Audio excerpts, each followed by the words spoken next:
Para que a gente possa abordar uma outra vertente desse momento em que vivemos, é que recebo aqui no Papo com Ela a psicopedagoga, especialista em educação infantil e letramento e coaching educacional, a Márcia Amorim. Márcia, muito obrigada por ter aceitado o nosso convite, para que a gente pudesse conversar um pouco sobre esse momento de transformação que a gente vive na educação. Né? Obrigado pelo convite. Espero poder contribuir com algumas vivências práticas desse momento, né, que todos estamos vivendo juntos. Márcia, a pandemia chegou e a toque de caixa as escolas precisaram se reinventar para garantir ou que esses alunos permanecessem matriculados e tendo contato com conteúdo, ou que elas pudessem, de alguma maneira, manter o vínculo, por exemplo, na educação infantil. Recentemente você escreveu um artigo dizendo dessa dúvida, se os pais podem ou não podem tirar os seus filhos da escola nesse momento e rematricular em 2021. Como fica nesse contexto para que a gente possa tirar a dúvida de quem está em casa?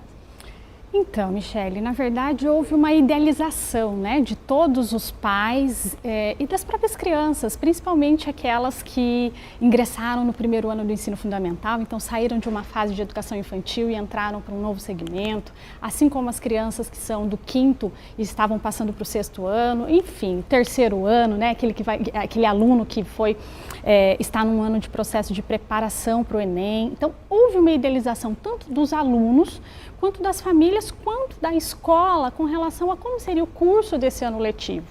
E ao longo dos meses, dos primeiros meses do ano, a gente foi impactado com essa nova situação da pandemia mundial, que não é uma situação exclusiva, né, da nossa cidade, mas sim todos os locais do mundo precisaram se organizar com relação a isso. E esse impacto gerou diferentes maneiras de abordagem com relação às famílias, né? Até por uma falta mesmo de orientação, de instrução para esse momento. Ninguém nunca viveu uma pandemia antes, né? Então a gente não tinha um preparo prévio de como conduzir. E também há a dúvida com relação a quanto tempo isso duraria, se seria um período curto, se seria um período mais longo. Então, sim, algumas famílias optaram por esse momento, ligados a uma instituição privada, tirarem o filho da escola, mas sem mesmo saber se isso realmente duraria muito tempo, né? Até essas famílias que retiraram, às vezes imaginaram que em breve estariam retornando para as instituições. Isso sim gera impacto em toda a nossa cadeia, né? Porque a gente tem diferentes Brasis dentro de cada realidade dos seus lares. Então existem famílias que têm desafios com relação a quem deixar esta criança quando retornam ao trabalho. Existem famílias que têm aí uma estrutura, mas no entanto não conseguem fazer a instrução formal educacional. Existem famílias que conseguiram se remodelar para os anos que são obrigatórios e às vezes tirar de uma escola com um custo maior e colocar numa escola, né, de uma mensalidade com menor valor, ou mesmo para uma rede pública, né, de ensino. Então, existem diferentes realidades aí que a gente precisa agir com empatia, porque essa família, ela também não desejava isso lá em março, quando aconteceu, né? Essa programação, ela realmente veio se estruturando dentro de cada uma dessas realidades, e o meu artigo que eu escrevi foi um pouco para trazer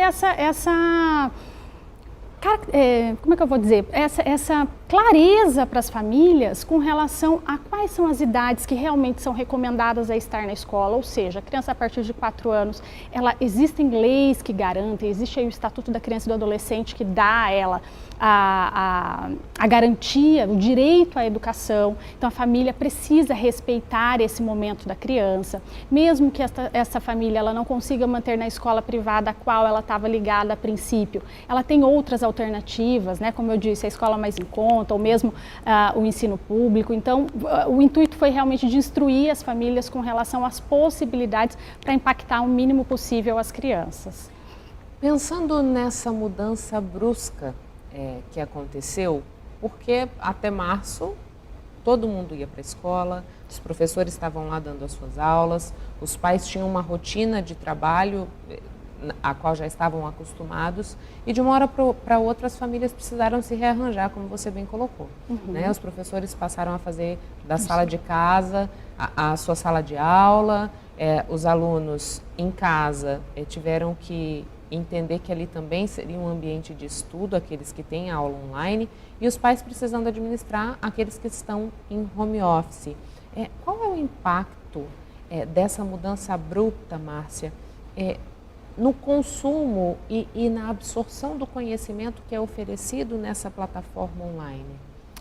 Então, Michele, a gente já tem aí algumas observações, principalmente dos profissionais da área da educação e da área da psicologia infantil, com relação a esses impactos gerados na infância, né, durante esse período aí de isolamento social, afastamento ou exclusivamente de ensino remoto.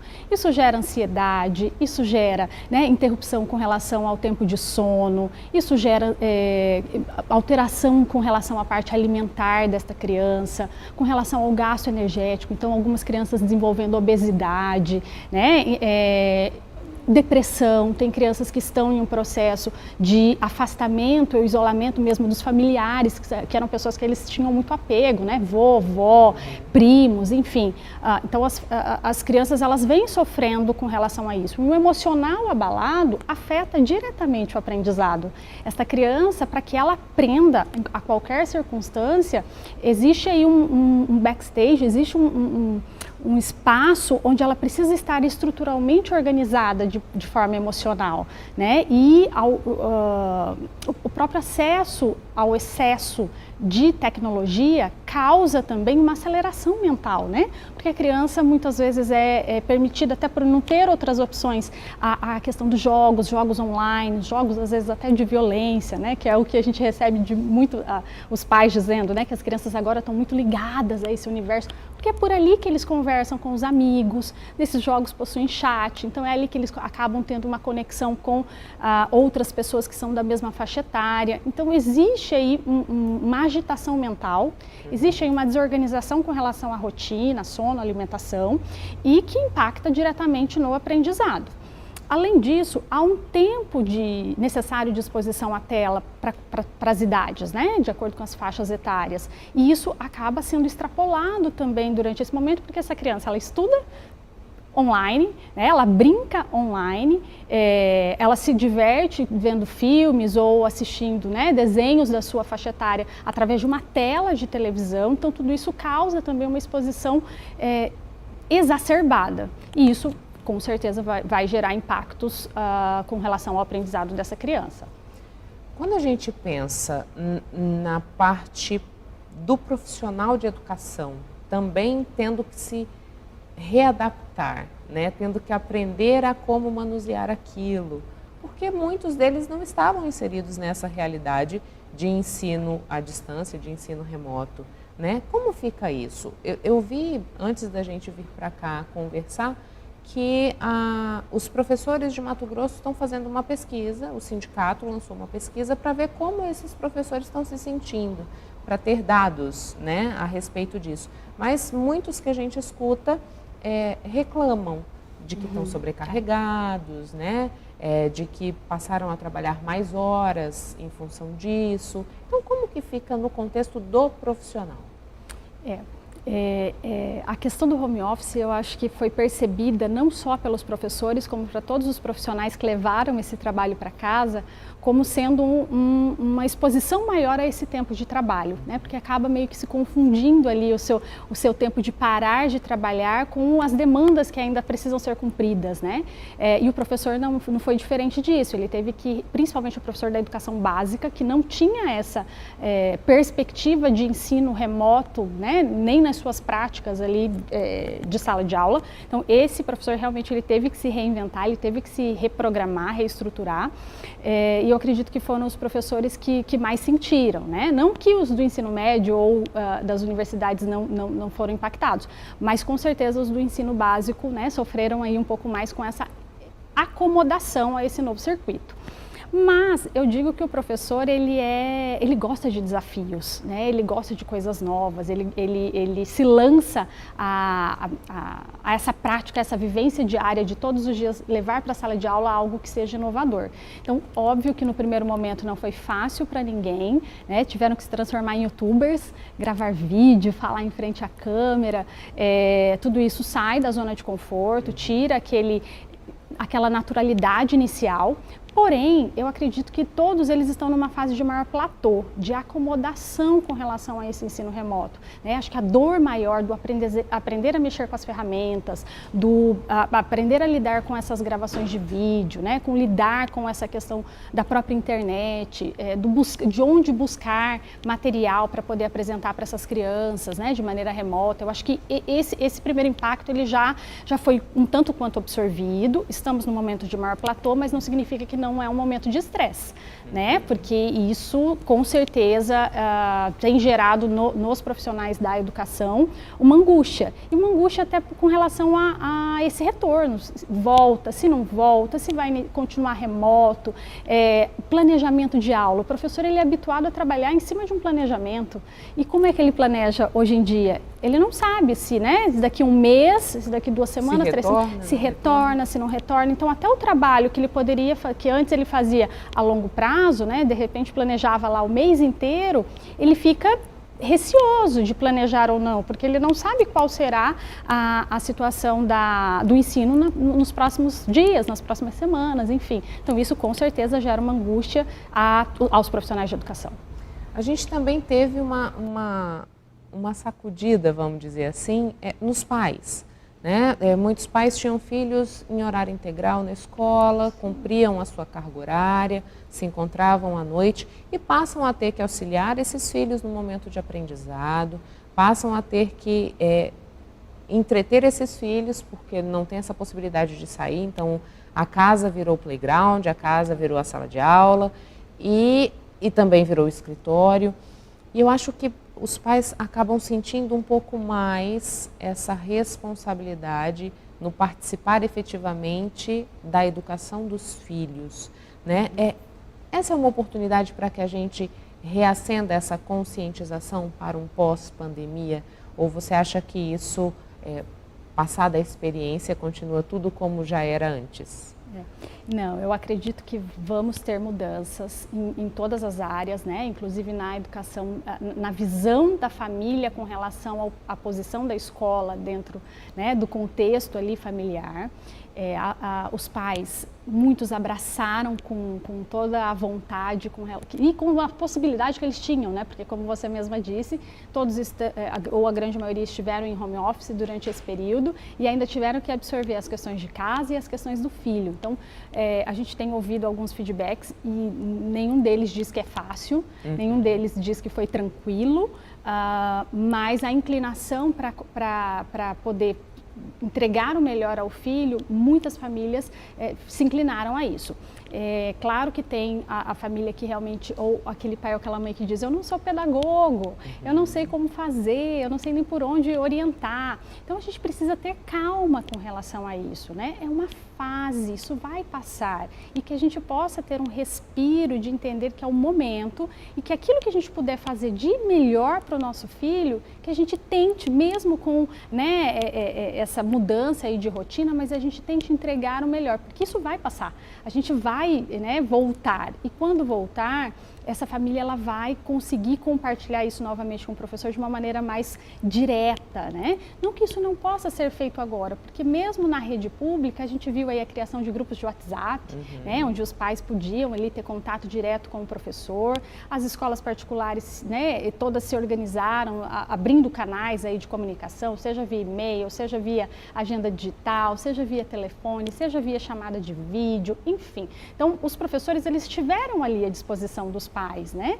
É realmente essa inclinação dos pais de entender e reservar um tempo para buscar esse professor, porque ele realmente ele quer, né? O professor ele quer que isso dê certo. Então, quanto mais acho que a comunicação for ampliada, isso pode melhorar neste momento e com certeza no retorno das aulas o pai vai entender melhor esse contexto escolar, até porque ele viveu na prática isso e vai contribuir com a escola sim. Eu acho que vai ser diferente.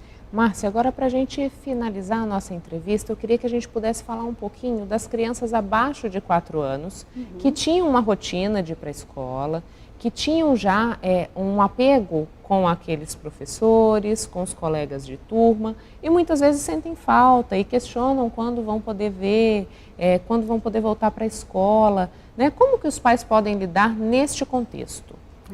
Essa faixa etária eu falo que é a mais complicada para os pais, que agora começam, porque a gente já está numa fase da pandemia que os pais estão começando a retornar ao trabalho, né? Então, uma criança de 2, 3, 4 anos, você não tem como deixar sozinha em casa, obrigatoriamente, né? Ela precisa estar sob cuidado de alguém. Então, eu falo que é a fase mais complexa para o pai, no sentido de como lidar com essa situação daqui para frente, né? Quando ele retornar. Nesse período, realmente o mais indicado era que essa criança estivesse sob cuidados exclusivos, né, e sem tanta exposição a esse ensino remoto, porque a OMS não indica um tempo de exposição à tela para crianças tão pequenas, né, de maior tempo. E a gente sabe que eles vão assistir um desenho em casa, eles vão, né, às vezes brincar em alguma coisa no celular do pai, da mãe, então ainda aumentar esse tempo ainda com exposição à tela escolar não era o mais recomendado nesse momento. Por isso que muitas escolas particulares optaram por trabalhar com kits pedagógicos, né? O envio de material onde essa criança realmente fosse trabalhar aquilo que é o mais importante nessa faixa etária, que são as experiências táteis, né? Gustativas, olfativas, enfim, tudo aquilo que se relaciona às experiências, né? Então, são crianças que sentem falta. O principal dessa fase é a socialização. Então, por que eles vão para a escola? É também para uma instrução pedagógica? Mas o principal é a socialização. E eles não puderam, né? Eles foram privados disso nesse período. Então, são crianças que com certeza estão pedindo aí por amiguinhos, estão pedindo por brincadeiras, né? E a brincadeira de casa é diferente da brincadeira da escola, né? A condução que o professor tem para transformar aquilo de maneira lúdica, para transformar aquilo de maneira coletiva, divertida, marcante para essa criança, essas experiências realmente ficam para a vida, né? Então, com certeza, são alunos e pequenos que, assim que puderem retornar à escola, é indicado por conta do contato social, que é onde desenvolve linguagem, onde desenvolve, né, a própria empatia, a própria respeito ao próximo, enfim. Então, espero que em breve eles estejam retornando aí para suas vidas normais. Márcia, muito obrigada pela vinda ao Papo com Ela. Obrigada.